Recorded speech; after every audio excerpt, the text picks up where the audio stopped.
2009వ సంవత్సరంలో శాస్త్రవేత్తలు హిట్లర్ స్కల్లోంచి కొంత భాగానికి టెస్టులు చేశారు. అండ్ ఆ టెస్టుల్లో తెలిసిన విషయం ఏంటంటే అది మగవాడి స్కల్ కాదు, అది ఒక మహిళ యొక్క స్కల్. అండ్ సుమారుగా 40 ఏళ్ల వయసు అయితే ఉంటుంది ఆవిడదే అని. సో అన్నేళ్లుగా మనం హిట్లర్ మరణానికి సంబంధించి ఏదైతే ఎవిడెన్స్గా భావిస్తున్నామో, సుమారుగా 60 ఏళ్ల పాటు మనం ఏదైతే నిజమని నమ్ముతున్నామో అదంతా కూడా ఫేక్ అని ఆ రోజు తెలిసింది. అలాగే 2022వ సంవత్సరంలో రీసెర్చర్లకి ఒక నాజీ సబ్మెరీన్ అర్జెంటీనా యొక్క తీరానికి దగ్గరలో నీటి లోపల మునిగిపోయి కనబడింది. అండ్ దాన్ని కావాలని ముంచేసినట్టు కూడా స్పష్టంగా తెలుస్తోంది. దాని గురించి ఇన్వెస్టిగేట్ చేయమంటే అర్జెంటీనా ప్రభుత్వం నో అని కంటిన్యూస్గా చెబుతూనే ఉంది. ఇప్పటికీ కూడా దాని గురించి ఇన్వెస్టిగేషన్ చేయట్లేదు. 32 ఏళ్ల పాటు FBI ఒక మనిషి కోసం కంటిన్యూస్గా వెతుకుతూనే వచ్చింది. ఆ వ్యక్తి పేరే అడాల్ఫ్ హిట్లర్. అయితే చరిత్ర మనకి చెప్పేది ఏంటి అంటే అడాల్ఫ్ హిట్లర్ ఏప్రిల్ 30, 1945న తన బంకర్లో చనిపోయాడని. మరి ఎందుకని FBI చనిపోయిన ఒక వ్యక్తి కోసం 32 ఏళ్ల పాటు ట్రాక్ చేసింది? ఎందుకని స్టాలిన్ హిట్లర్ అప్పుడు చనిపోలేదు, హిట్లర్ ఎస్కేప్ అయిపోయాడు అర్జెంటీనాకి అని కన్విన్స్ అయ్యాడు? దానికి సంబంధించిన ఇన్ఫర్మేషన్ని కనుక్కోవడం అంత ఈజీ కాదు, ఇన్ఫ్యాక్ట్ చాలా కష్టం కూడా. ఎందుకంటే కొంతమంది ఆ నిజాన్ని కావాలని సమాధి చెయ్యాలనుకున్నారు అండ్ ఇప్పటికీ చేస్తూనే ఉన్నారు. ఎందుకంటే హిట్లర్ ఎస్కేప్ అయ్యాడు అని కనుక యాక్సెప్ట్ చేసినట్టయితే అంతకంటే వరస్ట్ దాన్ని ఒకదాన్ని యాక్సెప్ట్ చేసినట్టు అవుతుంది. సో చరిత్రలోని అత్యంత క్రూరమైన వ్యక్తి కేవలం సర్వైవ్ అవ్వడం మాత్రమే కాదు, అతను ప్రొటెక్ట్ చేయబడ్డాడు. అండ్ అతన్ని కేవలం అర్జెంటీనా మాత్రమే ప్రొటెక్ట్ చేయలేదు, ఇంకా చాలా మంది ప్రొటెక్ట్ చేశారు. అసలు ఏం జరిగింది? హిట్లర్ 1945వ సంవత్సరంలో చనిపోలేదు అనడానికి దొరికిన ఆధారాలు ఏంటి? దానిని బట్టి మనం అర్థం చేసుకోవాల్సిన విషయాలేంటి? ప్రభుత్వాలు దాచిన రహస్యాలేంటి? ఇవన్నీ కూడా ఈ వీడియోలో కొంచెం డీటెయిల్గా తెలుసుకుందాం. సో ఇంకెందుకు late, let's get into the video. అది ఏప్రిల్ 1945వ సంవత్సరం. బెర్లిన్ నగరం కంప్లీట్గా పతనం అయిపోయింది. హిట్లర్ మరియు బ్రౌన్ వీళ్ళిద్దరూ కూడా వాళ్ళ యొక్క ఎస్కేప్ని ఏప్రిల్ 28న అంటే అతను చనిపోయాడు అని చెబుతున్న 2 రోజుల ముందే ప్లాన్ చేసుకోవడం మొదలుపెట్టారు. వాళ్ళు ఇనీషియల్గా ఒక సీక్రెట్ టనల్లోకి ఎంటర్ అయ్యారు. ఆ సీక్రెట్ టనల్ హిట్లర్ స్టడీ రూమ్ని బెర్లిన్ సబ్వే సిస్టమ్కి కనెక్ట్ చేస్తుంది. అండ్ అక్కడ వాళ్ళ కోసం ఒక ఎయిర్ స్ట్రిప్ ఎదురు చూస్తుంది. అండ్ ఆ ఎయిర్ స్ట్రిప్ మీద జంకర్స్ JU-52 అనే ఒక ట్రాన్స్పోర్ట్ ప్లేన్ కూడా వాళ్ళ కోసం ఎదురు చూస్తోంది. పూర్తిగా ఫ్యూయల్ చేయబడింది. అండ్ వాళ్ళ ఎస్కేప్ ప్లాన్లో ఇది మొదటి భాగం. ఆ ప్లేన్ ఆ రోజు ఉదయం 3 గంటల టైంలో ఆ ప్రాంతం నుంచి టేక్ ఆఫ్ అయింది. అండ్ దాంట్లో హిట్లర్, బ్రౌన్ ఉన్నారు. అండ్ అది కాకుండా కొంతమంది సోవియట్ ఫైటర్స్ కూడా ఉన్నారు. అయితే వెదర్ అనేది కొంచెం వరస్ట్గా ఉండడం వల్ల చాలా మంది ఎక్కాల్సిన చోట కేవలం కొంతమంది మాత్రమే ఎక్కారు ఆ ఫ్లైట్లోకి. రాత్రిపూట ప్రయాణించడం వల్ల ఏ ఒక్క రాడార్ కూడా వాళ్ళని పట్టుకోలేకపోయింది. సో సాఫీగా వాళ్ళ ప్రయాణం సాగిపోయింది. వాళ్ళ యొక్క ఫస్ట్ స్టాప్ డెన్మార్క్లో. అండ్ ఆ ప్రాంతంలో ఒక ఓల్డ్ జెప్లిన్ బేస్ ఉంది. ఆ జెప్లిన్ బేస్ మీద వాళ్ళు ల్యాండ్ అయ్యారు. అయితే ఆ ప్రాంతంలో అప్పటికే గాయపడిన కొంతమంది జర్మన్ సోల్జర్స్ హిట్లర్ కోసం ఎదురు చూస్తున్నారు. అండ్ హిట్లర్ విమానం రన్వే మీద ల్యాండ్ అయిన తర్వాత మొత్తం అందరూ కూడా ఆ విమానం దగ్గరికి పరిగెట్టుకుంటూ వెళ్ళారు. కొంతమంది విట్నెస్లు చెప్పింది ఏంటంటే ఆ ప్రాంతంలో హిట్లర్ని చాలాసేపు చూశారు. అండ్ ఆ తర్వాత రీఫ్యూలింగ్ జరిగింది. వాళ్ళు మళ్ళీ అక్కడ నుంచి బయలుదేరి బాల్టిక్ ఎయిర్ ఫీల్డ్కి అయితే చేరుకున్నారు. అక్కడ వాళ్ళు ప్లేన్స్ను స్విచ్ చేసుకున్నారు. ఈ ప్లేన్ చాలా స్పెషల్, ఎందుకంటే అది ఒక లాంగ్ రేంజ్ ఎయిర్ క్రాఫ్ట్. అది ఒక సీక్రెట్ ఎయిర్ క్రాఫ్ట్. అలాంటి ఒక ఎయిర్ క్రాఫ్ట్ ఉన్నట్టుగా ప్రపంచానికి తెలియదు. బట్ అది కేవలం నాజీల యొక్క సేఫ్టీ కోసం, నాజీ అఫీషియల్స్ని సేఫ్గా వేరే ప్రాంతాలకు తరలించడం కోసం కొన్ని నెలలుగా వాడబడుతోంది. అయితే మనం ఇక్కడ మాట్లాడుకోవాల్సిన మోస్ట్ ఇంపార్టెంట్ థింగ్ ఏంటంటే స్పెయిన్. బేసిక్గా అప్పుడు అక్కడ ఫ్రాంకోస్ గవర్నమెంట్ ఉంది. ఆ ఫ్రాంకోస్ గవర్నమెంట్ నాజీ గోల్డ్ కోసం చాలా పెద్ద మొత్తంలో డబ్బునైతే అందించింది. అందుకనే వాళ్ళ స్వార్థం కోసం ఒక స్పానిష్ ఎయిర్ ఫోర్స్ ప్లేన్ అయితే వాళ్ళకి ప్రొవైడ్ చేశారు. సో వాళ్ళు అక్కడ నుంచి కెనరీ ఐలాండ్స్కి వాళ్ళ యొక్క ప్రయాణాన్ని మొదలుపెట్టారు. హాయ్ ఫ్రెండ్స్, మనం బ్రతకడానికి తిండి, నీరు, నిద్ర, బట్టలు ఎలాగైతే అవసరమో పాలసీలు, ఇన్సూరెన్స్లు కూడా అంతే అవసరం. అంటే మన తర్వాత మన ఫ్యామిలీకి ఎంతగానో ఉపయోగపడతాయి. కొన్ని మనం ఉన్నప్పుడు కూడా మనకు ఉపయోగపడతాయి. ఫర్ ఎగ్జాంపుల్ హెల్త్ ఇన్సూరెన్స్లు. ఈ హెల్త్ ఇన్సూరెన్స్ తీసుకోవడం వల్ల మనకి ఎన్నో రకాల బెనిఫిట్స్ అయితే ఉంటాయి. అలాగే లైఫ్ ఇన్సూరెన్స్ తీసుకోవడం వల్ల మన ఫ్యామిలీ రోడ్డున పడకుండా ఉంటుంది. సో ప్రతి ఒక్కరు కూడా వీలైతే ఎంతో కొంత ప్రైస్ రేంజ్లో ఇన్సూరెన్స్ అయితే తీసుకోవడానికి ట్రై చేయండి. ఇన్సూరెన్స్ ఇవ్వడానికి ఇండియాలో చాలా కంపెనీస్ ఉన్నాయి, but Policybazaar is the best company.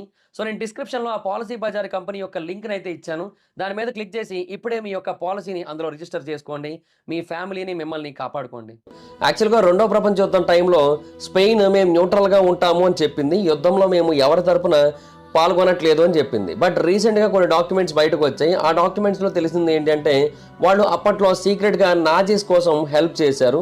In fact వాళ్ళ కోసం ఒక పెద్ద విల్లాని కూడా కన్స్ట్రక్ట్ చేశారు. దాని పేరు విల్లా వింటర్. సో వీళ్ళు ఏదైతే ఎయిర్ క్రాఫ్ట్ లో బయలుదేరారో ఆ ఎయిర్ క్రాఫ్ట్ ఆ విల్లా వింటర్ దగ్గరే ల్యాండ్ అయింది. ఇది ఒక పెద్ద కోట. దీన్ని జర్మనీ వాళ్ళే నిర్మించారు. దాన్ని నిర్మించిన పర్పస్ ఏంటంటే ఎస్కేప్ అవడం. బేసిక్గా దాంట్లో ఒక పెద్ద రేడియో యాంటెన్నా స్టేషన్ ఉంది. అంటే మొత్తం అన్నిటితోని కూడా కాంటాక్ట్ మెయింటైన్ చేయడం కోసం. అది బెర్లిన్తో కావచ్చు, లేదంటే బ్యూనస్ ఐరిస్తో కావచ్చు. అండ్ ఆ ఫెసిలిటీకి ఒక పెద్ద రన్వే కనెక్ట్ చేయబడి ఉంటుంది. సో పెద్ద పెద్ద ఎయిర్ క్రాఫ్ట్స్ని కూడా అక్కడ ల్యాండ్ చేయొచ్చు. అంతేకాదు ఆ బిల్డింగ్కి ఒక పెద్ద హార్బర్ కూడా కనెక్ట్ అయి ఉంటుంది. సో సబ్మెరైన్స్ ద్వారా వెళ్ళాలనుకునే వాళ్ళకి కూడా అక్కడ ఎలాంటి ప్రాబ్లం లేదు.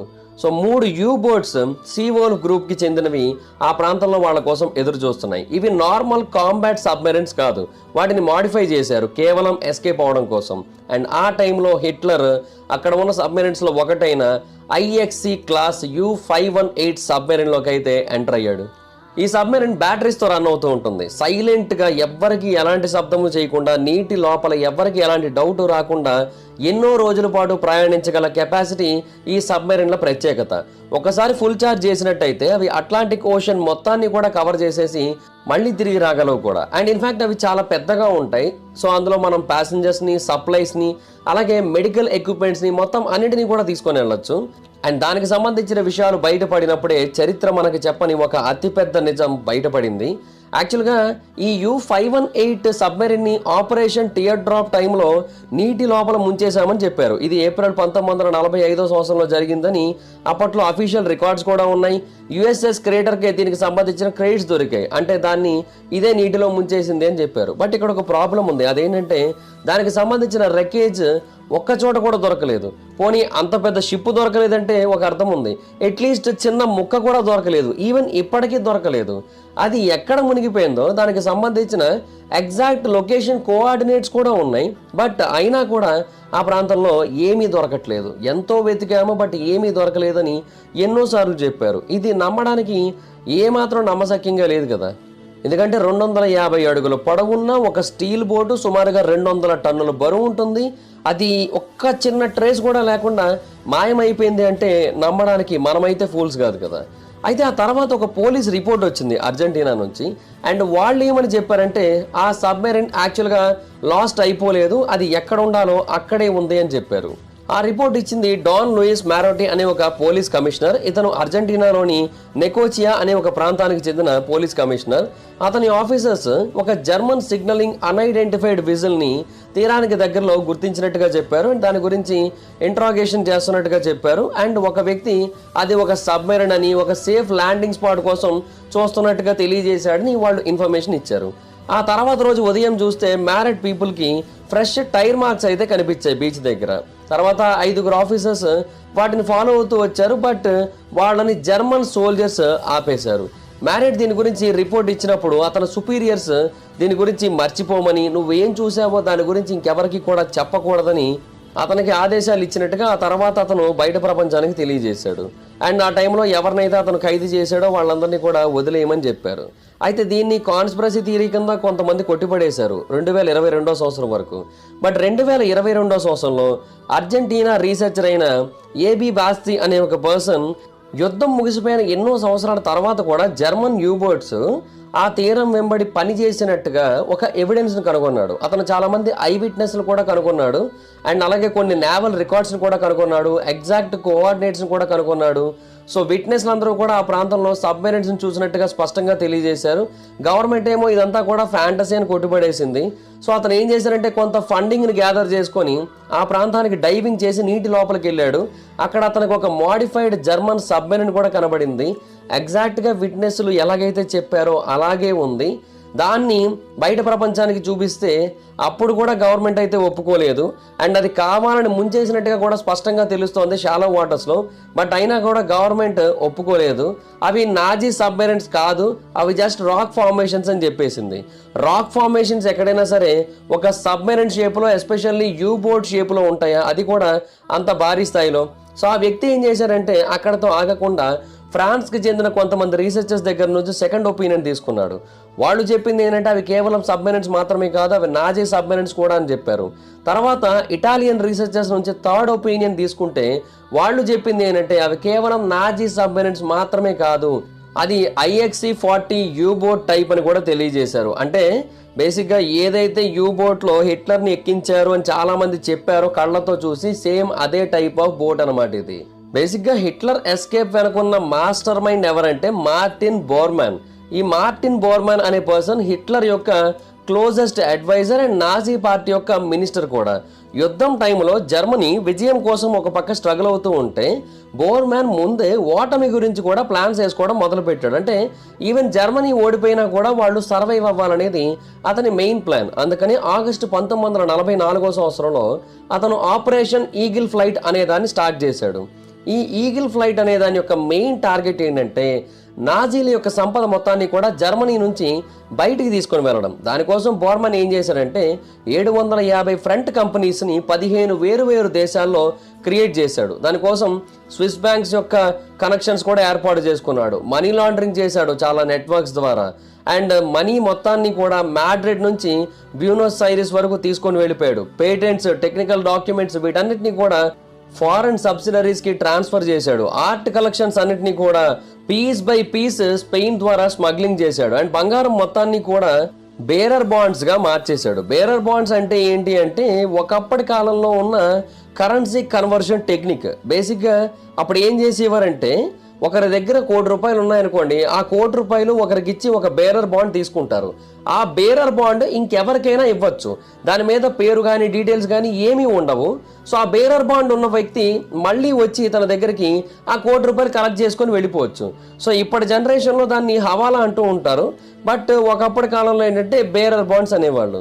సో గవర్నమెంట్స్కి ఏంటంటే ఇది నచ్చదు కదా. సో అందుకనే గవర్నమెంట్ దీన్ని అయితే మాత్రం ఇప్పుడు ఏమాత్రం వాడట్లేదు. ఒకప్పుడు అయితే మాత్రం ఎక్కువగానే వాడేవారు దీన్ని. ఎందుకంటే ఇది ఒక ఫిజికల్ డాక్యుమెంట్ లా కూడా ఉండేది కాబట్టి. అది $50 ఉండొచ్చు, $50 మిలియన్ ఉండొచ్చు, ఎంతైనా సరే ఎలాంటి రికార్డ్స్ ఉండవు, ఎలాంటి పేర్లు ఉండవు, కంప్లీట్ అనానిమస్ అనమాట. సో అందుకే గవర్నమెంట్ వీటిని అయితే కంప్లీట్గా ఆపేసింది. ఎందుకంటే వాళ్ళకి ట్రాక్ చేయడం అనేది చాలా ఇంపార్టెంట్ కదా. అయితే రెండో ప్రపంచ యుద్ధం ముగియడానికి ముందు ఇవి చాలా అంటే చాలా కామన్గా, చాలా లీగల్గా యాక్సెప్ట్ చేయబడుతూ ఉండేవి. సో అందుకని వాటన్నిటిని కూడా కంప్లీట్గా బాండ్స్ రూపంలోకి మార్చేశారు. తర్వాత వీటన్నిటిని షిప్పింగ్ చేయడం కోసం డిప్లొమాటిక్ పౌచ్ అనే ఒక కాన్సెప్ట్ని కూడా ఉపయోగించారు. ఇంటర్నేషనల్ లా యొక్క రూల్స్ ఏంటి అంటే డిప్లొమాట్స్ని ఎట్టి పరిస్థితుల్లోని కూడా ప్రాసిక్యూట్ చేయకూడదు, అరెస్ట్ చేయకూడదు, ఆర్ డిటైన్ చేయకూడదు.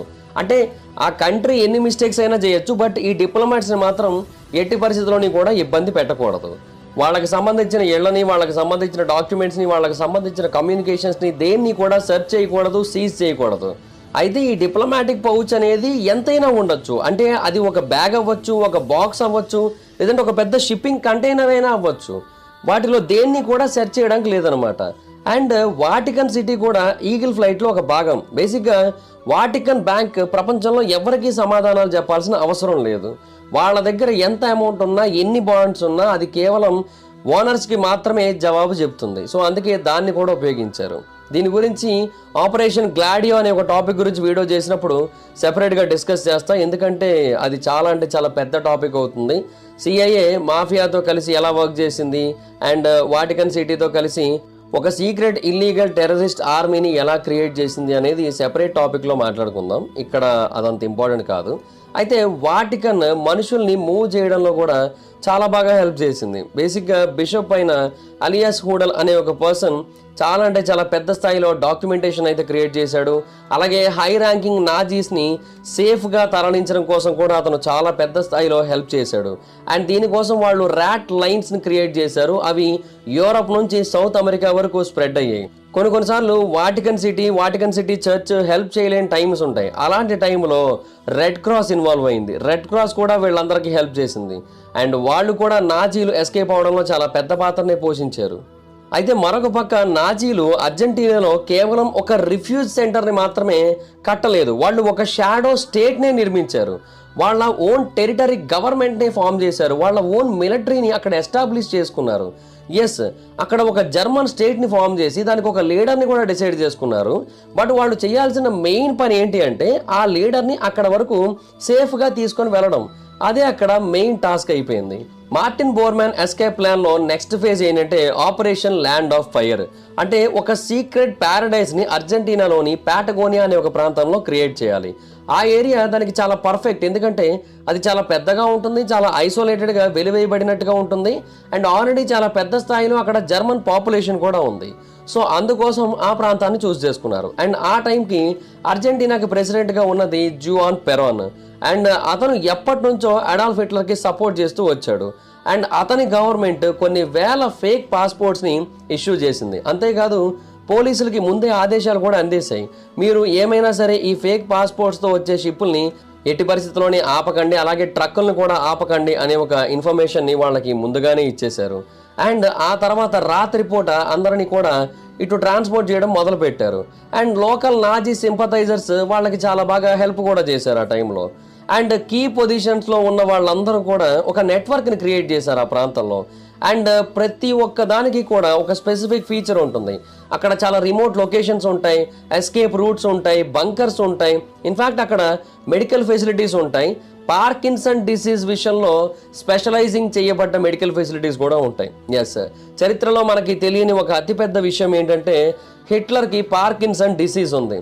మీరు గమనించినట్టయితే చివరి రోజుల్లో హిట్లర్ మనకి బయట ఎక్కువగా కనిపించేవాడు కాదు. ఇన్ఫ్యాక్ట్ కొన్ని ఫొటోస్లో అతను కనిపించినప్పటికీ కూడా అతని యొక్క ఎడమ చెయ్యి మనకి కనిపించకుండా చూసుకున్నారు. బట్ కొన్ని విజువల్స్లో అతని ఎడమ చెయ్యి విపరీతంగా వణికిపోతూ కనిపించింది. దానికి కారణం పార్కిన్సన్స్ డిసీజ్. అది బయటకు చెప్తే ఏమైంది అని అనుకోవచ్చు, బట్ బేసిక్గా బయటకు చెబితే పరుగు పోతుందని చాలా మంది ఫీల్ అవుతారు. అంతెందుకు, ప్రెసిడెంట్ రూజ్వెల్ట్కి పోలియో ఉంది, అతను అంత ఈజీగా నడవలేడు కూడా. In fact most of the time అతను వీల్ చైర్లోనే ఉంటాడు. బట్ చాలా మంది అమెరికన్స్కి దీని గురించి తెలియదు. అండ్ ప్రెస్ వాళ్ళు చెప్పినప్పుడు కూడా దీని గురించి చాలా మంది నమ్మలేదు. ఇన్ఫ్యాక్ట్ మీడియా వాళ్ళకి ముందుగానే వార్నింగ్స్ కూడా వచ్చేవి, వీటి గురించి ఎట్టి పరిస్థితుల్లోని కూడా బయటకి చెప్పకూడదు అని. బట్ కొంతమంది చెప్పినా కూడా పీపుల్ నమ్మలేదు, ఎందుకంటే అలాంటి సిచ్యువేషన్ క్రియేట్ చేశారు. అండ్ ప్రెసిడెంట్ యొక్క హెల్త్ అంత వరస్ట్గా ఉంది అంటే బేసిక్గా అది వాళ్ళ కంట్రీకి ఒక రిమార్క్ లాగా ఫీల్ అవుతారు. అందుకని చాలామంది ఇలాంటి వాటి కోసం బయటకు చెప్పడానికి అసలు ఏమాత్రం ఇష్టపడరు.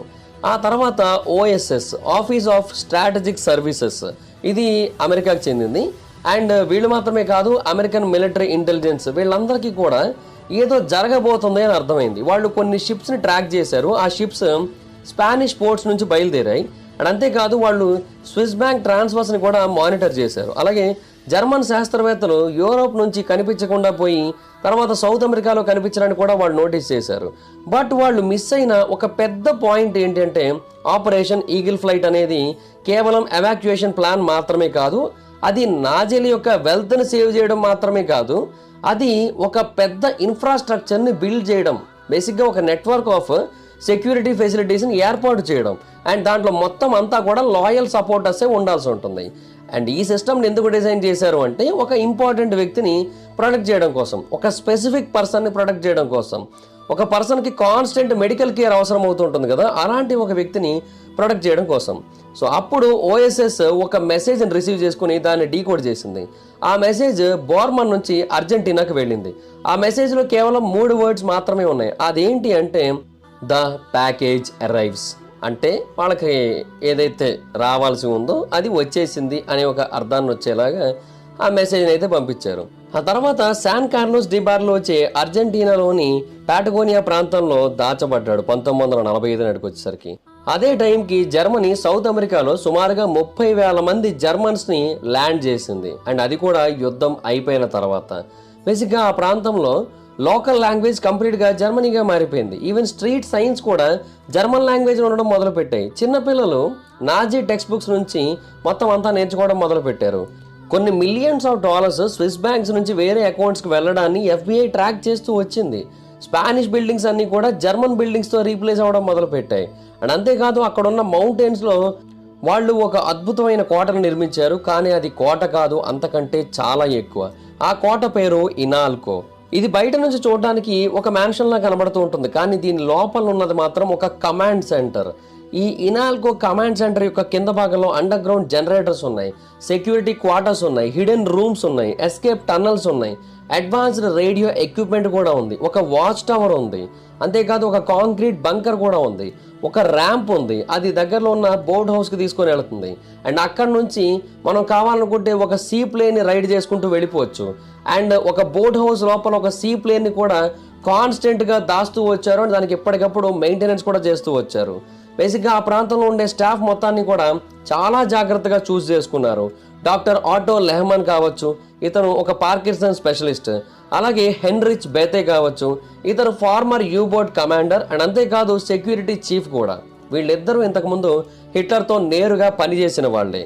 సో ఆ ప్రాంతం అంతా కూడా కంప్లీట్గా నాజీల యొక్క ఆధీనంలోకి వెళ్ళిపోయింది. ఆ తర్వాత ఎరిక్ ప్రిక్బే అనే ఒక పర్సన్ సుమారుగా 335 మంది ఇటాలియన్స్ని చంపేసిన వ్యక్తి. ఆ పర్సన్ ఆ టౌన్ మొత్తాన్ని కూడా నడిపించాడు. బేసిక్గా అతన్ని ఏబీసీ న్యూస్ వాళ్ళు 1994 సంవత్సరంలో పట్టుకొని అతన్ని అడిగితే చెప్పింది ఏంటి అంటే, నేను ఎవరిని కూడా కావాలని చంపలేదు, నేను జస్ట్ ఆర్డర్స్ని ఫాలో అయ్యాను అంతే అని చెప్పాడు. అంటే ఇంటెన్షనల్గా చంపలేదు అన్నాడు. బట్ అతను ఇంటెన్షనల్గా ఇద్దరిని చంపినట్టుగా ఒకసారి అతనే ఒప్పుకున్నాడు. బ్రిటిష్ వార్ క్యాంప్ డాక్యుమెంట్స్ కొన్ని ఉన్నాయి. ఆ డాక్యుమెంట్స్లో ఒక దాంట్లో అతనే క్లియర్గా ఒప్పుకున్నాడు ఇద్దరు వ్యక్తుల్ని అతను కావాలని షూట్ చేసినట్టుగా. ఆ తర్వాత అడాల్ఫ్ ఈచ్ మ్యాన్ అనే ఒక పర్సన్ ఉన్నాడు. ఇతను కూడా బ్యూనోస్ ఐరిస్లోనే నివసించాడు. అండ్ ఈ పర్సన్ని 1960వ సంవత్సరంలో పట్టుకున్నారు. తర్వాత జోసెఫ్ మెంగ్లే అనే ఒక పర్సన్ ఉన్నాడు. ఇతన్ని ఏంజల్ ఆఫ్ డెత్ అని పిలుస్తారు. చాలా అంటే చాలా ఫేమస్ పర్సన్, చాలా మందిని చంపాడు. అండ్ ఇతన్ని తర్వాత ఎప్పుడు ఎవరు చూడలేదు, ఎప్పుడు పట్టుకోలేదు కూడా. వీళ్ళందరూ కూడా చేరింది ఆ ప్రాంతానికి. ఇన్ఫ్యాక్ట్ ఆ ప్రాంతానికి దగ్గరలో ఉన్న ఒక ఎస్టేట్కి చెందిన ఒక మహిళ తర్వాత ఒక ఇంటర్వ్యూలో ఏమని తెలియజేసిందంటే, ఒకసారి హిట్లర్ ఆ ప్రాంతానికి వచ్చాడు అండ్ 3 రోజుల పాటు ఆ ప్రాంతంలో నివసించాడు. అతను ఖచ్చితంగా హిట్లరే. అండ్ అతనితో పాటు వచ్చిన డ్రైవర్స్, చుట్టూ ఉన్న సెక్యూరిటీ పీపుల్, వీళ్ళందరినీ కూడా చూస్తూ ఉంటే స్పష్టంగా అర్థమవుతుంది అతను ఏదో ప్రమాదంలో ఉన్నాడు అని. అండ్ మమ్మల్ని అందరినీ కూడా సైలెంట్గా ఉండమన్నారు, లేదంటే మా ప్రాణాలే పోతాయని చెప్పారు. అందుకని మేమందరం కూడా సైలెంట్గా ఉండాల్సి వచ్చింది అని తెలియజేసింది. అండ్ వాళ్ళలో ఒకరితో నేను మాట్లాడడానికి ట్రై చేశాను, బట్ అతను నన్ను ఏమీ మాట్లాడద్దు అని సైగలు చేసి అక్కడ నుంచి వెళ్ళిపోయాడు. అండ్ అలాగా 3 రోజుల పాటు ఆ ప్రాంతంలో హిట్లర్ ఉన్నాడు. అండ్ అతనికి సంబంధించిన ఫొటోస్ కూడా ఇప్పటికీ ఈ ప్రాంతంలో ఉన్నాయి అని చెప్పి కొన్ని ఫొటోస్ను చూపించింది. బట్ మీసాలు లేకుండా చూశాను అని చెప్పింది అతన్నైతే మాత్రం. అలాగే ఆ ప్రాంతానికి చెందిన ఒక హోటల్ ఓనర్ కూడా ఒక పెద్ద వయసు జెంటిల్మెన్కి సర్వ్ చేసినట్టుగా చెప్పాడు. అతని యొక్క మీసకట్టు చాలా డిఫరెంట్గా ఉందని చెప్పాడు. ఇది జరిగింది 1953వ సంవత్సరంలో అని చెప్పాడు. అలాగే ఒక లోకల్ బాయ్ ఒక ఎల్డర్లీ ఏజ్డ్ పర్సన్ అలాల్ గ్రౌండ్స్లో నడుస్తూ ఉండగా చూశాడు. ఆ తర్వాత ఒక హౌస్ కీపర్ ఒక స్టడీ రూమ్ మొత్తాన్ని కూడా క్లీన్ చేశాడు. ఆ రూమ్ నిండా కూడా మ్యాప్స్, జర్మన్ మిలిటరీ ఫొటోస్ ఉన్నాయి. సో ఎన్నో సంవత్సరాల పాటు హిట్లర్ ఆ ప్రాంతంలో తన భార్య ఈవా బ్రాన్తోని అలాగే తన కూతురుతోని కలిసి సంతోషంగా గడిపాడు. బట్ వాళ్ళ మ్యారేజ్ ఒకనొక స్టేజ్కి వచ్చేసరికి ముగింపుకు వచ్చేసింది. అలాగే అతని హెల్త్ కూడా దారుణంగా పడిపోవడం మొదలుపెట్టింది 1955 నాటికి వచ్చేసరికి. సో అప్పుడు సిచ్యువేషన్స్ అన్నీ కూడా మారిపోయాయి. ఎస్పెషల్లీ అర్జెంటీనా గవర్నమెంట్ పడిపోయింది. జాన్ పెరోన్ ఆ దేశాన్ని వదిలేసి వేరే ప్రాంతానికి పారిపోయాడు. అతని ప్రొటెక్షన్ లేకపోవడం వల్ల హిట్లర్ కూడా ఆ ప్రాంతం నుంచి వేరే ప్రాంతానికి వెళ్లాల్సి వచ్చింది. బట్ ఆ టైంలో అతని యొక్క గతం అయితే మాత్రం అతన్ని కాన్స్టెంట్గా వెంటాడుతూనే వచ్చింది. బేసిక్గా అప్పటి వరకు ఆ పర్సన్ సపోర్ట్ చేస్తున్నాడు కాబట్టి హిట్లర్ అక్కడ సేఫ్గా ఉన్నాడు. బట్ పెరాన్ ప్రొటెక్షన్ లేకపోవడం వల్ల హిట్లర్ మరింత జాగ్రత్త పడాల్సి వచ్చింది. ఆ ఎస్టేట్లోనే ఇంకా డీప్గా వెళ్ళిపోయి జాగ్రత్తగా ఉన్నాడు. బట్ అయినా కూడా కొంతమంది విట్నెస్లు అయితే అతన్ని కాన్స్టెంట్గా చూస్తూనే వచ్చారు. ఒక ఫార్మర్ కూడా అతన్ని చూశాడు. అండ్ అతని యొక్క ఎడమ చేయి కాన్స్టెంట్గా వణికిపోతున్నట్టుగా కూడా అతను గుర్తించాడు. అండ్ ఒక మౌంటైన్ పాత మీదుగా వెళుతున్నప్పుడు అతనికి హెల్ప్ కూడా చేశాడంట. సో అడాల్ఫ్ హిట్లర్కే హెల్ప్ చేశాడంటే నిజంగా అతను చాలా గ్రేట్ కదా. ఆ తర్వాత ఒక షాప్ కీపర్ కూడా ఒక జర్మన్ కస్టమర్ గురించి చెప్పాడు. అతను ఆ ప్రాంతానికి వచ్చాడు అండ్ ఒక స్లర్డ్ ఆస్ట్రియన్ యాక్సెంట్లో మాట్లాడాడని కూడా చెప్పాడు. సో హిట్లర్ ఆ ప్రాంతంలో నివసించాడు అనడానికి ఎన్నో ఎవిడెన్స్లు ఉన్నాయి, ఎంతో మంది ఐ విట్నెస్లు ఉన్నారు. బట్ దీని అంతటిని కూడా కాన్స్పిరసీ థియరీ అని కొట్టిపడేశారు. బట్ 2017 సంవత్సరంలో మొత్తం అంతా కూడా మారిపోయింది. జాన్ ఎఫ్ కెనడీ ఫైల్స్ ఆ టైంలో పబ్లిక్ అయ్యాయి. అది చాలా మందికి తెలిసిన విషయమే. అయితే ఆ ఫైల్స్ పబ్లిక్ అయినప్పుడు వాటిలో మనకి తెలియని అప్పటి వరకు దాచి ఉంచిన ఇంకొక మెమో కూడా బయటపడింది. అది CIA మెమో. అది 1955వ సంవత్సరం నాటిది. ఆ మెమోలో ఏమని రాసిందంటే, CI మెలోడీ 3ని 29 సెప్టెంబర్ 1955న ఒకరు కాంటాక్ట్ అయ్యారు. అలా కాంటాక్ట్ అయింది CI మెలోడీ యొక్క ట్రస్టెడ్ ఫ్రెండ్. అతని యొక్క అండర్లో ఇతను యూరోప్లో పనిచేస్తున్నాడు. అతని యొక్క డీటెయిల్స్ అయితే మాత్రం ఎట్టి పరిస్థితుల్లోని కూడా బయటకు రివీల్ చేసే ఉద్దేశం అయితే లేదు. అయితే ఆ ఫ్రెండ్ చెప్పింది ఏంటి అంటే, సెప్టెంబర్ 1955న ఫిలిప్ అనే ఒక ఫార్మర్ జర్మన్ SS ట్రూపర్ అతనికి సీక్రెట్గా ఒక రహస్యాన్ని చెప్పాడు. చాలా కాన్ఫిడెన్షియల్ మ్యాటర్, ఇది ఎవరికి చెప్పకు అని చెప్పి. అతను చెప్పింది ఏంటంటే అడాల్ఫ్ హిట్లర్ ఇప్పటికీ బ్రతికే ఉన్నాడు అని. ఎస్, ఇది చాలా ఇంపార్టెంట్. అండ్ ఈ మెమోలో అంతకంటే ఇంపార్టెంట్ది ఇంకొకటి ఉంది. అదేంటంటే ఒక ఫోటోని కూడా ఇంక్లూడ్ చేయబడి ఉంది. ఆ ఫోటోలో కనుక మీరు గమనించినట్టయితే వయస్సు మీరిన అడాల్ఫ్ హిట్లర్ ఎలా ఉంటాడో అలాగే ఉంది. బేసిక్గా ఆ ఫోటోని తీసింది జూలై 26, 1963. సో అడాల్ఫ్ హిట్లర్ 1945లో చనిపోయాడని చెబుతున్నారు. అప్పటికి ఇప్పటికి 18 సంవత్సరాల డిఫరెన్స్ అయితే ఉంది. సో 18 సంవత్సరాలు గడిచినప్పుడు ఆబ్వియస్లీ మనిషి ఇలాగే మారుతాడు కదా. సో ఈ ఫోటో హిట్లర్ తర్వాత కూడా బ్రతికే ఉన్నాడు అని అయితే చాలా గట్టిగా ప్రూవ్ చేస్తోంది. అయితే 1955 జనవరి సంవత్సరంలో హిట్లర్ అర్జెంటీనాని వదిలేసి కొలంబియాకి వెళ్ళిపోయాడు. అంటే అప్పటికే రెండో ప్రపంచ యుద్ధం అనేది ముగిసిపోయి సుమారుగా 10 సంవత్సరాలు అవుతోంది. బట్ అప్పటి వరకు అడాల్ఫ్ హిట్లర్ చాలా హ్యాపీగా చాలా సేఫ్గా ఉన్నాడు అక్కడ. అండ్ ఆ తర్వాత అడాల్ఫ్ హిట్లర్ని ఎవరు ప్రాసిక్యూట్ చేయాలనుకోలేదు. ఎందుకంటే హిట్లర్ ఇంకా ఆ టైంలో వార్ క్రిమినల్ కాదు, 1945లో మాత్రమే యుద్ధ ఖైదీ. సో ఆ తర్వాత అతని గురించి పట్టించుకోవడం మానేశారనమాట ప్రజలందరూ కూడా. అండ్ ఇన్ఫ్యాక్ట్ కొంతమంది పీపుల్ సిఐఏని క్వశ్చన్ చేస్తే సిఐఏ ఏమని చెప్పిందంటే ఆల్రెడీ చనిపోయాడు కదా, ఒకవేళ బ్రతికున్నా కూడా పెద్ద ఉపయోగం ఏముంది చెప్పండి, అతని కోసం ఇప్పుడు రీసెర్చ్ చేయడం వల్ల చాలా వరకు డబ్బులు వేస్ట్ అవుతాయి, ఎందుకు అనవసరంగా డబ్బులు ఖర్చు అని అన్నారనమాట. సో సిఐఏ అంత బడ్జెట్ కాన్షియస్గా ఎప్పుడు మారిపోయిందో మనకైతే తెలీదు. బట్ అప్పుడు వాళ్ళు ఇచ్చిన స్టేట్మెంట్ అయితే మాత్రం అదే అని చెప్పొచ్చు. అండ్ ఆ తర్వాత ఎంతోమంది అడాల్ఫ్ హిట్లర్ని చూశారు. ఒక లోకల్ కార్పెంటర్ అతన్ని 5 సార్లు చూశాడు. అతని పేరు హెర్నన్ యాన్సెన్. అతను ఏమని చెప్పాడంటే అది 1953 సంవత్సరం యొక్క ఎండింగ్ అది. అండ్ ఆ టైంలో హిట్లర్ అక్కడికి వచ్చాడు. అండ్ ఆ ప్రాంతంలో ఒక బిల్డింగ్ కూడా ఉంది. ఆ బిల్డింగ్ పేరు బిల్డింగ్ ఆఫ్ పావలిచ్. ఆ ప్రాంతానికి అతనితో పాటుగా 3 బాడీ గార్డ్స్ వచ్చారు. అతని వైఫ్ కూడా వచ్చింది ఆ ప్రాంతానికి. అండ్ వాళ్ళు అక్కడ కూర్చున్నప్పుడు నన్ను లోపలికి తీసుకొని వెళ్ళారు. ఆ బాడీ గార్డ్స్ నన్ను చూపిస్తూ ఇతను ఈ ప్రాంతంలో కార్పెంటింగ్ వర్క్స్ అంతా కూడా చేస్తాడు, ఇతనే ఈ ప్రాంతంలో బెస్ట్ కార్పెంటర్ అని చెబితే అతను ఓకే హలో అన్నట్టుగా ఒక చిన్న గెస్చర్ అయితే ఇచ్చాడు. అండ్ ఆ టైంలో అతను short hair, white colour and military style కట్తో ఉన్నాడు. అతను హిట్లరే. ఆ టైంలో అతనికి మీసాలు లేవు. బట్ నేను హిట్లర్ని చాలా క్లియర్గా గుర్తుపట్టగలను. నన్ను ఆ తర్వాత కూర్చోబెట్టారు. ఆ తర్వాత పావలిచ్ వైఫ్ నాకు కాఫీ ఇచ్చింది. ఆ తర్వాత కొద్దిసేపు మాట్లాడుకున్నారు. వాళ్ళు కాఫీతో పాటుగా కూల్ డ్రింక్స్ కూడా తాగారు. ఇవన్నీ కూడా అలా కంటిన్యూ అయింది. సో కొద్దిసేపు మాట్లాడిన తర్వాత నేను ఆ ప్రాంతం నుంచి బయటకు వచ్చేసాను. నేను కన్ఫామ్గా చెప్తున్నాను అతను అడాల్ఫ్ హిట్లరే అని బల్ల గుద్ది మరీ చెప్పాడు ఆయన అయితే మాత్రం. అండ్ ఆ తర్వాత ఎన్నో లోకల్ రికార్డ్స్ కూడా ఉన్నాయి. అవేంటంటే షిప్మెంట్స్ని ట్రాక్ చేశాయి. ఏ షిప్మెంట్స్ని? హిట్లర్ యొక్క మెడికేషన్స్ని. అండ్ ఆ తర్వాత మార్ఫైన్ డెలివరీ కూడా స్టార్ట్ అయింది. బేసిక్గా అతని హెల్త్ ఆ తర్వాత బాగా క్షీణించడం మొదలు పెట్టిందనమాట.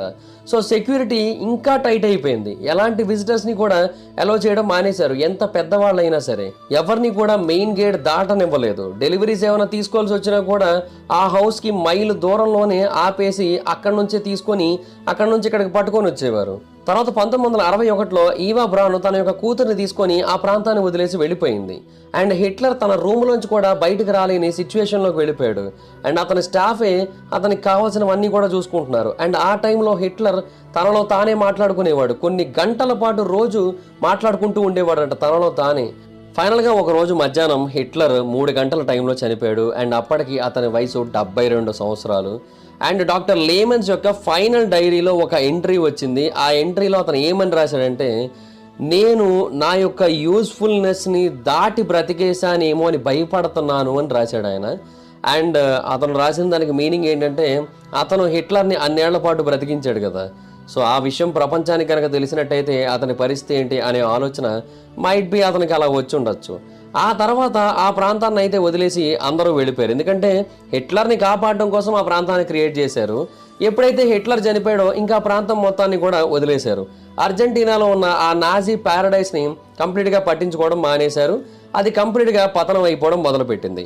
అయితే బేసిక్గా ఇక్కడితో అసలు కథ ఆగిపోలేదు. అసలు కథ ఇంకా వరస్ట్గా ఉంటుంది. బేసిక్గా నాజీలని ప్రొటెక్ట్ చేసిన కంట్రీ కేవలం అర్జెంటీనా మాత్రమే కాదు, ఈవెన్ యునైటెడ్ స్టేట్స్ కూడా నాజీలను ప్రొటెక్ట్ చేసింది. యునైటెడ్ స్టేట్స్ నాజీలని ఓడించడం మాత్రమే కాదు, వాళ్ళని అబ్జర్వ్ చేసుకుంది కూడా. ఇది చాలా మందికి తెలియని ఒక అతిపెద్ద నిజం. అలీ రోజెన్బామ్ అలాగే మైక్ మెక్విన్ వీళ్ళిద్దరూ కూడా జస్టిస్ డిపార్ట్మెంట్ తరపున పనిచేస్తూ ఉంటారు ఆఫీస్ ఆఫ్ స్పెషల్ ఇన్వెస్టిగేషన్లో. అయితే వాళ్ళు ఇన్వెస్టిగేషన్ చేస్తున్న టైంలో 1994 సంవత్సరంలో ఒక నాజీ బాస్టన్లో నివసిస్తున్నట్టుగా వాళ్ళకి అనుమానం వచ్చింది. అంటే ఒక కెమెరా రిపేర్ షాప్లో పనిచేస్తున్నట్టుగా వాళ్ళకి అనుమానం వచ్చింది. ఆ సస్పెక్ట్ ఎవరో తెలుసా? అలెగ్జాండ్రాస్ లిలికిస్. ఈ అలెగ్జాండ్రాస్ లిలికిస్ అనే ఒక పర్సన్ లూథనియన్ సెక్యూరిటీ పోలీస్ డిపార్ట్మెంట్ని రన్ చేసిన పర్సన్ అండ్ డైరెక్ట్గా వేల మంది జూస్ చనిపోవడానికి కారణమైన వ్యక్తి. అండ్ సిఐఏ అతన్ని 1952 సంవత్సరంలో రిక్రూట్ చేసుకొని అతన్ని గూఢచారిగా ఈస్ట్ జర్మనీలో నియమించింది. అండ్ ఆ తర్వాత అతను అమెరికాకి షిఫ్ట్ అయిపోయి ఆ ప్రాంతంలో హ్యాపీగా బ్రతుకుతున్నాడు. తను చేసిన యుద్ధ నేరాలన్నింటినీ కూడా కప్పిపుచ్చేసుకొని సంతోషంగా జీవితాన్ని గడపడం మొదలుపెట్టాడు.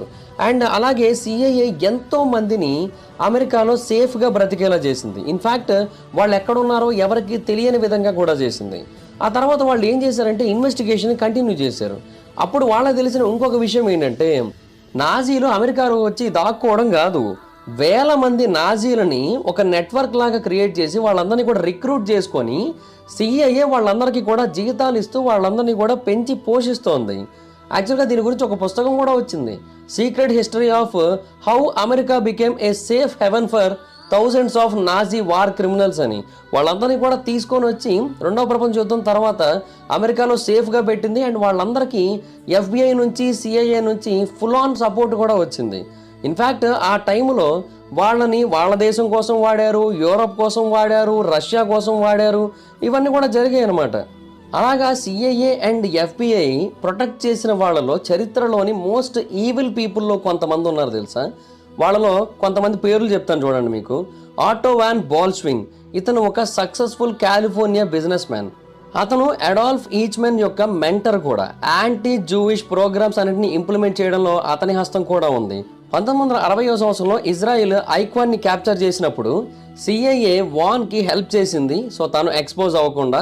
అండ్ ఆ టైంలో అతనితో పాటుగా కొన్ని వేల మంది నాజీ కొలాబరేటర్స్ కూడా అమెరికాకి సేఫ్గా వచ్చేసారు. బోస్టన్లో కావచ్చు, బాల్టిమోర్లో కావచ్చు, క్వీన్స్లో కావచ్చు, వాషింగ్టన్లో కావచ్చు, చికాగోలో కావచ్చు, లాస్ ఏంజలస్లో కావచ్చు, ఆ ప్రాంతాల్లో నివసించడం మొదలుపెట్టారు.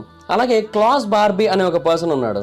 ఇతన్ని ద బుచర్ ఆఫ్ లియాన్ అని కూడా పిలుస్తారు. ఎందుకంటే ఇతను ఎంతో మంది ఫ్రెంచ్ పీపుల్ని విపరీతంగా హింసించి మరీ చంపాడు కాబట్టి. అండ్ ఫ్రెంచ్ వాళ్ళు అతని కోసం చాలా అంటే చాలా ఘోరంగా వెతుకుతున్న టైంలో CIA వాళ్ళు అతన్ని కాపాడి అతను తీసుకొని వచ్చి అమెరికాలో పెట్టారు. అతని యొక్క యాంటీ కమ్యూనిస్ట్ ఇంటెలిజెన్స్ వాళ్ళకు ఉపయోగపడుతుంది అనుకున్నారు, అందుకోసం అతన్ని కాపాడారు. అంతేగాని విక్టిమ్స్కి న్యాయం చేయాలి అని అయితే అసలు ఏమాత్రం అనుకోలేదు. ఫ్రాన్స్ చాలా ట్రై చేసింది, CIA మీద చాలా ప్రెషర్ పెట్టడానికి ట్రై చేసింది. అండ్ ఆ తర్వాత CIA వాళ్ళు అతన్ని బొలీవియాకి ఎస్కేప్ అయిపోయేలా చేశారు. అంతేకాదు ఆపరేషన్ పేపర్ క్లిప్ అనే పేరుతో ప్రపంచంలోని మోస్ట్ బ్రిలియంట్ సైంటిస్టులని, ఇంజనీర్లని వీళ్ళందరినీ కూడా ఆ ప్రాంతానికి తీసుకొని వచ్చారు. వాళ్ళందరూ కూడా యుద్ధానికి చెందిన వాళ్ళే. కుర్ట్ డేబ్యూస్ అనే ఒక పర్సన్, ఆర్థర్ రూడోల్ఫ్ అనే ఒక పర్సన్, ఎబర్హార్డ్ రీస్ అనే ఒక పర్సన్, వాల్టర్ డార్బెన్గర్ అనే ఒక పర్సన్, హెర్మన్ ఆబెర్త్ అనే ఒక పర్సన్, జార్జ్ రికీ అనే ఒక పర్సన్, కోనార్డ్ డాన్బర్గ్ అనే ఒక పర్సన్, ఎర్న్స్ట్ స్టంగ్లర్ అనే ఒక పర్సన్, వెహనర్ వాన్ బ్రాన్ అనే ఒక పర్సన్, ఇలాగ ఎంతో మందిని తీసుకొని వచ్చి నాసాలో పెట్టారు. వీళ్ళందరూ కూడా నాసాకి చాలా ఇంపార్టెంట్ పీపుల్. ఇన్ఫ్యాక్ట్ అమెరికా చంద్రుడి మీదకి వెళ్ళడానికి ఎంతగానో హెల్ప్ చేసిన రాకెట్స్లో వీళ్ళ యొక్క హస్తం కూడా ఉంది. అండ్ వీళ్ళందరూ కూడా ఒకప్పటి కాలంలో లేబర్ మీద ఎన్నో పరిశోధనలు చేసి వాళ్ళలో ఎంతో మంది చనిపోవడానికి కారణమైన వాళ్ళే. కాన్సన్ట్రేషన్ క్యాంప్స్లో ఉన్నప్పుడు లేబర్స్ మీద ఎన్నో రకాల ప్రయోగాలు చేసి వాళ్ళందరినీ చనిపోయేలా చేశారు. అంతెందుకు, ఈ రాకెట్స్లను నిర్మించడంలో కూడా సుమారుగా 20,000 మంది ఇన్నోసెంట్ పీపుల్ చనిపోయారు. బట్ వాళ్ళెవ్వరి గురించి కూడా బయట ప్రపంచానికి తెలియనివ్వలేదు. ఎంతో మంది మంచి వాళ్ళుగా ముద్ర వేయబడ్డారు, బట్ వాళ్ళందరూ కూడా చాలా అంటే చాలా క్రూరమైన పీపుల్ అనే చెప్పాలి. ఆర్థర్ రూడోల్ఫ్ అనే ఒక పర్సన్ గురించి చాలా మంది తెలియకపోవచ్చు. అతనికి అమెరికా యొక్క డిస్టింగ్విష్డ్ సర్వీస్ మెడల్ కూడా వచ్చింది. అయితే మిలిటరీ అతని యొక్క గతాన్ని అయితే తొక్కిపెట్టేసింది. ఇన్వెస్టిగేటర్స్ అతని గురించి తెలుసుకున్నప్పుడు అతను ఆ ప్రాంతం నుంచి జర్మనీకి పారిపోయాడు. ఆ తర్వాత హ్యూబ్రెటస్ ట్రగ్హోల్డ్ అనే ఒక పర్సన్ ఉన్నాడు. ఇతన్ని ఫాదర్ ఆఫ్ స్పేస్ మెడిసిన్ అని పిలుస్తూ ఉంటారు. ఎందుకంటే అతను ఆస్ట్రోనాట్స్ కోసం స్పేస్ ఫ్లైట్లో మెడిసిన్స్ని ప్రిపేర్ చేసేవాడు అక్కడ పనిచేసేలాగా. బట్ జర్మనీలో అతను చిన్న పిల్లల మీద ఎక్స్పెరిమెంట్స్ చేశాడు. వాళ్ళని వ్యాక్యూమ్ ఛాంబర్స్లో పెట్టి ఉంచాడు. అంటే హై ఆల్టిట్యూడ్లో వాళ్ళ మీద ఎలాంటి ఎఫెక్ట్స్ పడతాయో తెలుసుకోవడం కోసం అలా చేశాడు. అండ్ వాళ్ళకి ఎలాంటి సిక్నెస్ వస్తుందో, అంటే లైక్ హైపోక్సియా లాంటివి వస్తాయేమో అని తెలుసుకోవడం కోసం అతను పరిశోధనలు చేశాడు. అండ్ ఆ టైంలో కొంతమంది చనిపోయారు కూడా. బట్ అతను కూడా తీసుకొని వచ్చి ఇక్కడ మంచివాడిగా ముద్రేసి అతన్ని ప్రపంచం మొత్తానికి కూడా గొప్పవాడిగా పరిచయం చేశారు. యాక్చువల్గా అంతకుముందు ఇతను కూడా యుఎస్ మిలిటరీ యొక్క యుద్ధ ఖైదీల లిస్టులో ఉండేవాడు. బట్ 1945 తర్వాత మొత్తం అంతా మారిపోయింది. అతని బ్యాక్గ్రౌండ్ మొత్తాన్ని కూడా కవర్ చేసి ఉంచారు. అతని సర్వీసెస్ అన్నీ కూడా వాడుకున్నారు. అండ్ చనిపోయేంత వరకు కూడా అతని బ్యాక్గ్రౌండ్ గురించి ఎవరికీ తెలియనివ్వలేదు. అలాగే సీక్ఫ్రెడ్ రఫ్ అనే ఒక పర్సన్ ఉన్నాడు. బేసిక్గా ఇతన్ని యుఎస్ ఆర్మీ హైర్ చేసుకుంది. తర్వాత ఎరిస్ ట్రాబ్ అనే ఒక పర్సన్ ఉన్నాడు. ఇతను నాజీ యొక్క బయో వెపన్స్ ప్రోగ్రామ్కి చెందిన పర్సన్. అండ్ ఇతన్ని డైరెక్ట్గా యుఎస్ ఆర్మీ యొక్క బయో వెపన్స్ రీసెర్చింగ్ ప్రోగ్రాంలో లీడ్ మెంబర్గా చేసి అతన్ని టాప్ మోస్ట్ పొజిషన్లో కూర్చోబెట్టారు. ఈ లిస్ట్ ఇక్కడతో ఆగలేదు. ఏదో పుష్ప ఫస్ట్ పార్ట్లో అల్లు అర్జున్ గారు చెబుతూ ఉంటారు కదా, ఇదిగో ఈ లిస్ట్ ఇంతటితో ఆగలేదు. కాల్కత్తాలో చటర్జీ అని, ముంబైలో బెనర్జీ అని, పంజాబ్లో సింగ్ అని, వీళ్ళందరినీ లైన్లో పెట్టుండ అని చెప్తాడు కదా. అలాగా లిస్ట్ అనేది పెరుగుతూనే వచ్చిందనమాట. ఎంతోమంది పీపుల్ ఇలాగ సేవ్ చేయబడ్డారు. వాల్టర్ స్క్రేబర్ కావచ్చు, Kurt Blome, Theodor Benzer, Otto Ambros, Friedrich Hoffmann, ఆ తర్వాత ఎంతోమంది శాస్త్రవేత్తలు, ఎంతోమంది కెమిస్టులు, వీళ్ళందరినీ కూడా తీసుకొని వచ్చి ఇక్కడ పరిశోధనలు చేయించారు. వీళ్ళందరూ కూడా స్లేవ్ లేబర్తో కనెక్ట్ అయిన వాళ్ళు, ప్రిజనర్స్ మీద దారుణమైన ఎక్స్పెరిమెంట్లు చేసిన వాళ్ళే. వాళ్ళందరినీ కూడా రిక్రూట్ చేసి వాళ్ళందరినీ కూడా CIA ప్రొడక్ట్ చేసింది. ఎంతకంటే ఎక్కువ పేర్లు చెప్పలేండి, ఎందుకంటే ఆ జర్మన్ నేమ్స్ని ప్రొనౌన్స్ చేయడం చాలా కష్టంగా ఉంది. సో ఇంకా అక్కడతో వదిలేద్దాం. సో అలాగా అమెరికా సుమారుగా 1600 మంది నాజీ శాస్త్రవేత్తల్ని యుద్ధం తర్వాత రిక్రూట్ చేసింది. అండ్ అంతేకాదు ఆ శాస్త్రవేత్తలందరూ కూడా అంతకుముందు చేసిన నేరాల నుంచి కూడా ఎస్కేప్ అయ్యేలాగా హెల్ప్ చేసింది. అండ్ ఆ శాస్త్రవేత్తలు ఇంకొంతమందికి హెల్ప్ చేశారు. సో అలాగే ఎంతోమంది యుద్ధ ఖైదీలు వాళ్ళు చేసిన తప్పుల నుంచి కంప్లీట్గా తప్పించుకున్నారు. SS officers, war criminals, concentration camp guards, వీళ్ళందరినీ కూడా కాపాడారు. వాళ్ళకు ఒక కొత్త ఐడెంటిటీని ఇచ్చారు. వాళ్ళ ప్రీవియస్ రికార్డ్స్ అన్నింటినీ కూడా ఏదో నాశనం చేయడమో లేదంటే కనబడకుండా చేసేయడమో చేశారు. సుమారుగా 10,000 మంది నాజీలు అమెరికాలో రిఫ్యూజీస్గా ఉంటున్నట్టుగా తర్వాత తెలిసింది. వీళ్ళంతా కూడా CIA మరియు FBI ప్రొటెక్షన్లో ఉన్నారు. అండ్ వీళ్ళు కూడా కేవలం మనకు తెలిసిన వాళ్ళు మాత్రమే. 1998వ సంవత్సరంలో CIA వేల కొద్ది ఫైల్స్ని డిస్ట్రాయ్ చేసినట్టుగా చెప్పింది నాజీలకు సంబంధించినవి. ఎందుకు డిస్ట్రాయ్ చేశారంటే వాళ్ళు చెప్పింది ఏంటి అంటే అది రెగ్యులర్ ప్రాసెస్, ఫైల్ మెయింటెనెన్స్లో భాగమే అని చెప్పారు. బట్ ఇన్వెస్టిగేటర్స్కి తెలిసింది ఏంటంటే ఆ షెడ్డింగ్ ఆర్డర్స్ ఎప్పుడు వచ్చాయి, వాళ్ళ గురించి కాంగ్రెస్ రిక్వెస్ట్ చేసిన కొద్ది రోజుల తర్వాత. అంటే అందులో ఉన్న ఇన్ఫర్మేషన్ బయటకు తెలియకూడదనే కదా. దాంట్లో చాలా డాక్యుమెంట్స్ ఉన్నాయి. మళ్ళీ ఒక డాక్యుమెంట్లో ఇంకెన్నో డాక్యుమెంట్స్కి సంబంధించిన ఇన్ఫర్మేషన్ ఉంది. వాటన్నిటినీ కూడా మంటల్లో వేసి కాల్చి బూడిద చేశారు. సో మనకి తెలియకుండా ఇంకెన్నో వేల మంది నాజీ యుద్ధ ఖైదీలు అమెరికాలో సంతోషంగా బ్రతికారు, సంతోషంగా చనిపోయారు కూడా. ఇదైతే స్పష్టంగా తెలుస్తోంది. సో బేసిక్గా అమెరికా ఉన్నది అమెరికన్స్ని కాపాడడానికి, బట్ యాక్చువల్గా వాళ్ళు కాపాడింది ఎవరిని అంటే నాజీస్ని. సో అదనమాట అక్కడ సిచ్యువేషన్. ఇప్పటికీ ఎవరికీ తెలియదు ఎగ్జాక్ట్ నెంబర్ ఏంటనేది, ఎంతమంది నాజీలు అమెరికాలో సేఫ్గా సర్వైవ్ అయ్యారు రెండో ప్రపంచ యుద్ధం తర్వాత అని. అండ్ ఇది ఇక్కడతో ఆగలేదు. సిచ్యువేషన్స్ ఇంకా వరస్ట్గా మారాయి. యాక్చువల్గా హిట్లర్ జర్మనీ నుంచి తప్పించుకోవడానికి కొంచెం ఇబ్బంది అయ్యేలా చేసిన ఒక ఆపరేషన్ పేరు ఆపరేషన్ సన్ రైజ్. ఈ ఆపరేషన్ సన్ రైజ్ టైంలో అమెరికా నేరుగా నాజీలతో పోరాడింది. అలెన్ డలెస్ అనే ఒక పర్సన్ ఉన్నాడు. అతను బేసిక్గా CIA యొక్క ఫ్యూచర్ హెడ్. అతను ఒక పక్క నాజీలతో యుద్ధం చేస్తూనే మరొక పక్క సీక్రెట్గా జర్మన్ జనరల్తో డీల్స్ మాట్లాడుతున్నాడు. అతని పేరు కార్ల్ వోల్ఫ్. సో అతనితో చాలా రహస్యంగా మంతనాలు జరుపుతూ ముఖ్యమైన నాజీ అఫీషియల్స్ని ఎలా ప్రొటెక్ట్ చేయాలనే దాని గురించి మాట్లాడుతున్నాడు. అమెరికన్ సోల్జర్స్ ఒక పక్క దేశం కోసం వాళ్ళ ప్రాణాలు అర్పిస్తూ యూరోప్ని అంతమొందించడానికో లేదంటే కంట్రోల్ చేయడానికో వాళ్ళ లైఫ్ని సాక్రిఫైస్ చేస్తున్న టైంలో ఇంకొక పక్క వీళ్ళిద్దరూ కూడా క్యాంప్ ఫైర్ దగ్గర కూర్చొని స్కాచ్ తాగుతూ జర్మనీలో డిస్కస్ చేసుకుంటూ మీ జర్మన్స్ని ఎలా కాపాడాలి అని ఒక అమెరికన్ అఫీషియల్ అడుగుతూ ఉంటే జర్మన్ అఫీషియల్ ఇలా చేస్తే బాగుంటుంది అని డిస్కస్ చేస్తున్నారు. అది ఎంత ఘోరం చెప్పండి.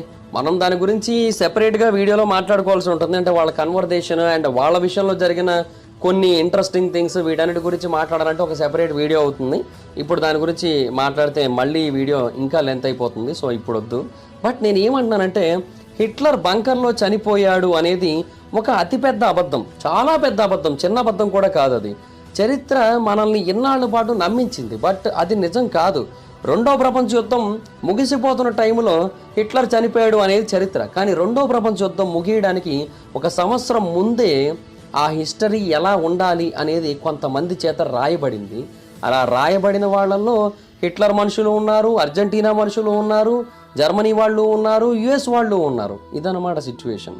సో చరిత్రలోని అత్యంత క్రూరమైన వ్యక్తిగా పేరు తెచ్చుకున్న ఒక పర్సన్ యుద్ధం ముగిసిపోతున్న టైంలో కూడా అంత సేఫ్గా తప్పించేసుకొని ఎన్నో ఏళ్ల పాటు సంతోషంగా బతికి ఆ తర్వాత కాలం గడిచి వయసు అయిపోయి ఆరోగ్యం క్షీణించి చనిపోవడం అనేది ఎంతవరకు కరెక్ట్? అతనికి పడాల్సిన శిక్ష ఎందుకని అతనికి పడలేదు?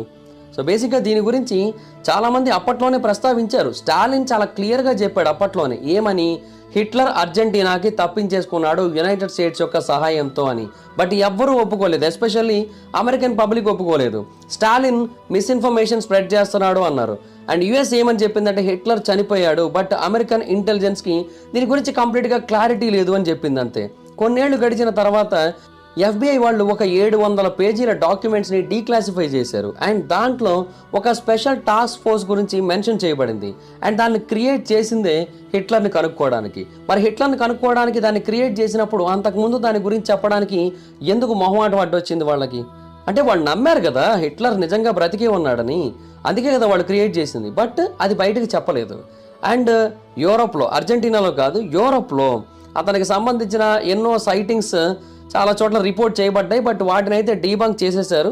అన్నీ నిజమైతే కాదు, ఎందుకంటే కొన్నిటికి అసలు ఎటువంటి ఎవిడెన్స్ లేదు, కొన్నిటిలో అది నిజం కాదు అని ఎవిడెన్స్ కూడా ఉంది. బట్ దానికి ఎవిడెన్స్ లేదు అని వాటిని అబద్ధమని కొట్టిపడేస్తున్నప్పుడు హిట్లర్ బంకర్లోనే చనిపోయాడు అనడానికి కూడా ఎవిడెన్స్ లేదు. మరి అలాంటప్పుడు దాన్ని మాత్రం నిజమని ఎందుకు నమ్మాలి? యుద్ధం ముగిసే టైంకి సోవియట్స్ చెప్పింది ఏంటంటే వాళ్ళకి హిట్లర్ యొక్క శరీరం దొరికిందని. వెంటనే స్టాలిన్ ఏమని ఆర్డర్స్ ఇచ్చాడంటే, ఒకవేళ హిట్లర్ బ్రతికున్నట్టయితే అతన్ని ఖచ్చితంగా వేటాడండి, అతను అర్జెంటీనాకి ఎస్కేప్ అయిపోయాడని. సో వాళ్ళు కాన్స్టెంట్గా ఆ స్టోరీని మారుస్తూ వచ్చారు, అంటే జనాల్ని కన్ఫ్యూజ్ చేశారు. బేసిక్గా జనాలకి ఒక క్లారిటీ వచ్చేలోపు వాళ్ళకి రకరకాల స్టేట్మెంట్స్ ఇస్తూ వాళ్ళని కన్ఫ్యూజ్ చేస్తూ వచ్చినట్టయితే బేసిక్గా ఇంకా వాళ్ళు దాని గురించి ఆలోచించడం మానేస్తారు. ఎందుకు వచ్చిందిలే, ఇది ఒక కొలిక్కి రావట్లేదు అని. అలాగే స్టోరీస్ని కంటిన్యూస్గా మారుస్తూ వచ్చారు, ఎవ్వరికీ ఏమీ తెలియదు. అండ్ ఫైనల్గా 1968వ సంవత్సరంలో సోవియట్స్ ఏమని చెప్పారంటే, మాకు అతని యొక్క పూర్తి బాడీ అయితే దొరకలేదు, బట్ మాకు అతనికి సంబంధించిన కొన్ని ఫ్రాగ్మెంట్స్ దొరికాయి, ఎస్పెషల్లీ అతని యొక్క స్కల్ దొరికింది మాకు అని చెప్పారు.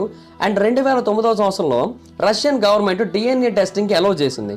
అప్పటి వరకు అలౌ చేయలేదు.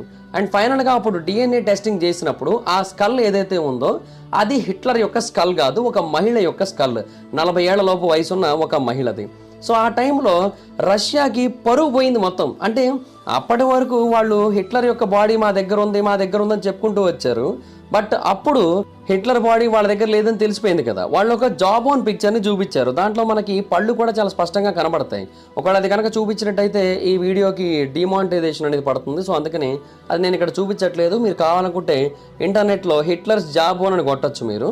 అయితే ఆ జాబ్ ఓన్లో మనకి కొన్ని పళ్ళు అయితే కనబడుతూ ఉన్నాయి. ఆ పళ్ళు హిట్లర్ యొక్క డెంటల్ రికార్డ్స్తో మ్యాచ్ అయ్యాయి అని చెప్పారు. ఓకే, అంతా బాగానే ఉంది. మరి హిట్లర్ యొక్క డెంటల్ రికార్డ్స్ ఎక్కడున్నాయంటే మాయమైపోయాయి, ఏం చెప్పట్లేదు. ఆ తర్వాత ఆ డెంటల్ రికార్డ్స్కి సంబంధించి ఇంకొక ఎవిడెన్స్ వచ్చింది. అది డెంటల్ హైజినిస్ట్ల యొక్క మెమరీ క్రియేషన్ నుంచి వచ్చింది. ఆ తర్వాత ఎక్స్రేస్ వచ్చాయి.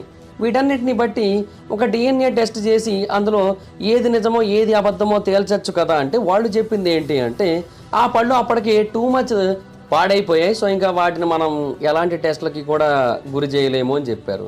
సో ఇలాగా మాటలు మారుస్తూ ఎప్పటికప్పుడు నిజాన్ని కవర్ చేస్తూ కాన్స్టెంట్గా వాళ్ళ దగ్గర హిట్లర్ యొక్క శరీరం ఉంది, అది 1945లోనే దొరికింది అని చెప్పే ప్రయత్నం అయితే చేస్తూ వచ్చారు. బట్ వాళ్ళ దగ్గర లేదు అనే విషయం అయితే మాత్రం మనకి క్లారిటీ వచ్చేసింది. ఒకటైతే వాస్తవం, ఇప్పటికీ ఎన్నో రష్యన్ ఫైల్స్ సీల్ చేయబడే ఉన్నాయి, ఎన్నో అర్జెంటీనియన్ ఫైల్స్ సీల్ చేయబడే ఉన్నాయి, ఎన్నో అమెరికన్ ఫైల్స్ సీల్ చేయబడే ఉన్నాయి. వాటిని కూడా మేబీ భవిష్యత్తులో ఎప్పుడైనా సరే కంప్లీట్గా నాశనం చేసేస్తారేమో. సో హిట్లర్ ఎస్కేప్ అయ్యాడా లేదా అనేది ఇప్పుడు నేను ఈ వీడియోలో చెప్పిన ఇన్ఫర్మేషన్ బట్టి మీరే ఒక కన్క్లూషన్కి రండి. నేనైతే మాత్రం ఖచ్చితంగా హిట్లర్ ఎస్కేప్ అయ్యాడు అండ్ 72 ఏళ్ల వయసులో సేఫ్గా వేరే దగ్గర చనిపోయాడు అని అయితే నమ్ముతున్నాను. ఎందుకంటే ఇన్ఫర్మేషన్ అంత ఎగ్జాక్ట్గా, అంత స్ట్రాంగ్గా, అంత సాలిడ్గా ఉంది కాబట్టి. అలాగే ఎంతోమంది నాజీలని యుఎస్ గవర్నమెంట్, సిఐఏ, ఎఫ్బిఐ ఈ రెండు కూడా సేవ్ చేసాయి, ప్రొటెక్ట్ చేసాయి, వాళ్ళకి ఉద్యోగాలు ఇచ్చాయి, వాళ్ళకి డబ్బులు ఇచ్చాయి, వాళ్ళని సంతోషంగా బ్రతకనిచ్చాయి, వాళ్ళు చేసిన ఎన్నో నేరాలని కప్పిపుచ్చాయి. ఇవన్నీ కూడా మనకి స్పష్టంగా తెలుస్తోందనమాట. అండ్ ఈ విషయం గురించి అయితే మాత్రం ఎట్టి పరిస్థితుల్లోని ప్రపంచానికి పూర్తి స్థాయిలో తెలిసే అవకాశం అయితే లేదు ఇన్ ఫ్యూచర్లో కూడా.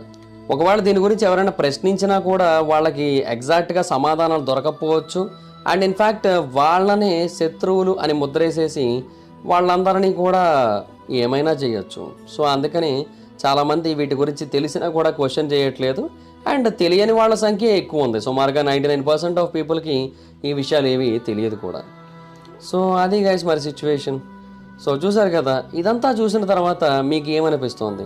హిట్లర్ నిజంగానే అప్పట్లో తప్పించుకొని సంతోషంగా జీవితాన్ని గడిపి ఆ తర్వాత చనిపోయాడు అనిపిస్తుందా, లేదంటే 1945లోనే బంకర్లో చనిపోయాడు అనిపిస్తుందా? మీకు ఏమనిపిస్తుందో కింద కామెంట్ సెక్షన్లో తెలియజేయండి. సో మేబీ ఈ వీడియోలో ఉన్న ఇన్ఫర్మేషన్ చాలా అంటే చాలా కాన్ఫిడెన్షియల్ ఇన్ఫర్మేషన్. మైట్ బీ ఈ ఇన్ఫర్మేషన్ బయటికి స్ప్రెడ్ అవ్వకూడదన్న ఉద్దేశంతో అమెరికన్ మిలిటరీ కావచ్చు, ఇంటెలిజెన్స్ ఏజెన్సీస్ కావచ్చు, ఇలాంటి వీడియోల మీద ఒక కన్నేసి ఉంచుతూ ఉంటాయి ఎప్పుడు కూడా. సో వాళ్ళ కళ్ళు ఈ వీడియో మీద పడి ఈ వీడియో యూట్యూబ్ నుంచి డిలీట్ అయిపోయే లోపే వీలైతే ఎంతమందికి వీలైతే అంతమందికి షేర్ చేసేయండి.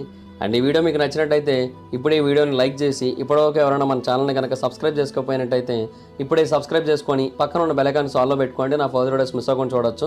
చాలా మంది చూస్తున్నారు కానీ సబ్స్క్రైబ్ చేసుకోవట్లేదు. So please try to subscribe and click the bell icon also. నా ఇన్స్టాగ్రామ్ అయితే జబర్దస్త్ మైతర్, మీరు ఎక్కడ వచ్చి ఫాలో అవ్వచ్చు.